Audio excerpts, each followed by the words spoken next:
Weather আপডেটের দিকে। বঙ্গোপসাগরে তৈরি হওয়া নিম্নচাপ ক্রমশ শক্তি বাড়াচ্ছে। বর্তমানে এটি উত্তর ওড়িশা এবং গাঙ্গেয় পশ্চিমবঙ্গ উপকূলের কাছাকাছি অবস্থান করছে, এমনটাই জানিয়েছে আবহাওয়া দফতর।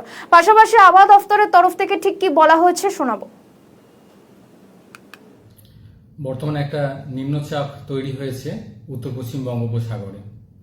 এটা আগামী দুদিনে কিছুটা ইন্টেন্সিটি বাড়ার সম্ভাবনা রয়েছে। একটা সুস্পষ্ট নিম্নচাপে পরিণত হওয়ার সম্ভাবনা থাকবে এবং প্রত্যাশিত গতির অভিমুখ থাকবে উত্তর পশ্চিমের দিকে।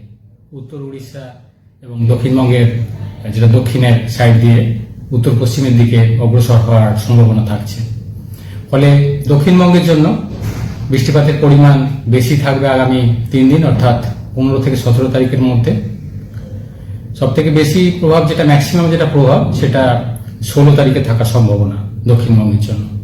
আজকের দিনটা অর্থাৎ 15 তারিখ বৃষ্টিপাতের পরিমাণ কিছুটা বেশি থাকবে উপকূলের কাছাকাছি জেলাগুলো, পার্শ্ববর্তী দু একটা পশ্চিমের জেলা যেমন দক্ষিণ চব্বিশ পরগনা, পূর্ব পশ্চিম মেদিনীপুর, ঝাড়গ্রাম।